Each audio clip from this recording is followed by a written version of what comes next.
اچھا، قرآن پاک کی کافی ساری آیات ایسی ہیں کہ اللہ تعالیٰ عرش پر ہے، اللہ تعالیٰ کا جو تخت ہے وہ عرش کے اوپر ہے. اب اس میں بہت ایک عام فکرہ کہا جاتا ہے کہ اللہ تعالیٰ تو ہر جگہ موجود ہے، اور پھر یہ بھی کہتے ہیں اللہ ہمارے دل کے اندر ہے.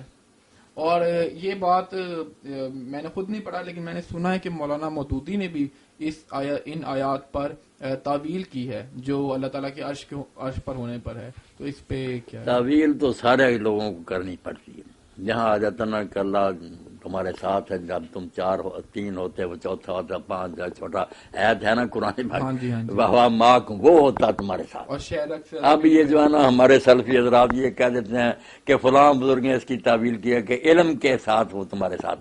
انہوں نے بھی علم کے ساتھ اپنی طرف سے بڑھا دیا. ہاں جی. وہاں تو وہ کہ وہ خود تمہارے ساتھ ہوتا. جیسے انہوں نے تعویل کر لی مولانا مودودی اور دوسرے لوگوں نے بھی تعویل کر لی کہ وہ عرش پر ہے، کا مطلب یہ نہیں کہ وہاں محدود ہے.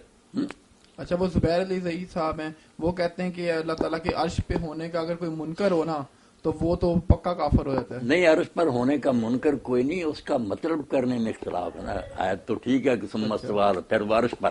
اب استوا کا معنی کئی تو بیٹھا کر دیتے ہیں ہمارے عام لوگ، یہ بھی غلط ہے.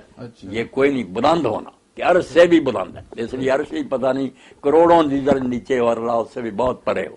وہاں صرف یہ آتا ہے کہ وہ عرش سے بھی بلند ہے. معنی لفظ کا جو ہے نا استعلا ہے کہ عرش سے بھی اوپر ہے. اب وہ کتنا اوپر ہے یہ کوئی نہیں جو ہے نا کہ استقرا کہ وہ اوپر بیٹھ گیا، یہ غلط ترجمہ، یہ کوئی نہیں اس کا صحیح معنی. اچھا، ایک سوال جو اب جو ہے نا اس کے بارے میں بات سمجھنے کی، جی ٹھیک ہے اللہ تعالیٰ کا عرش ہے، اس پر وہ جس طرح بھی ہے بلند ہے، مگر جو غرض ہے نا اللہ تعالیٰ کے بیان کرنے کی وہ یہ نہیں کہ ہمیں یہ بتایا جائے کہ کوئی عرش ہے وہاں اللہ ہے. وہ صرف یہ ہے کہ اللہ تعالیٰ نے دنیا بنا کر اس کا انتظام دوسروں کے حوالے نہیں کیا. جو شرک کرنے والے لوگ کہتے ہیں نا بنایا اللہ نے ہے مگر چلا آپ دوسرے رہیں، اس نے ان کو دے دیا.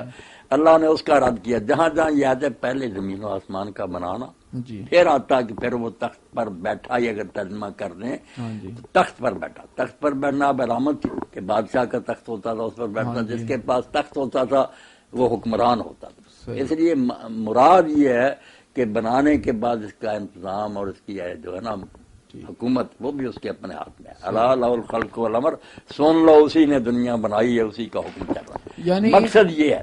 اب زیادہ لمبی جیسے تخت کیسا ہے، بیٹھا کیسے، یہ جیسے اللہ کا پتہ نہیں اس کا حال کیا پتہ چلے گا. اچھا، یعنی ان آیات کی تشریح ان آیات سے مراد یہ ہے کہ لوگوں کے ذہن میں بٹھایا جائے کہ اس دنیا کی حکومت اللہ کے اپنے ہاتھ میں ہے. ان آیات کی تشریح میں اختلاف کی گنجائش موجود ہے. ہاں، گنجائش پرانے وقتوں سے. صحیح ہے. اچھا، بڑے بڑے نیک لوگوں نے تعویل کا راستہ بھی اختیار کیا. انہوں نے عربی زبان سے حوالے دیے کہ یہ دیکھ لو اقتدار کا یہ سمبل ہے، حکومت جس کے ہاتھ میں اسی کہہ دیں اس کے تخت اس کے قبضہ میں. ہاں جی ہاں جی. دونوں گروہ ٹھیک ہی ٹھیک ہیں، مومن ہی مومن. صحیح. اچھا کہ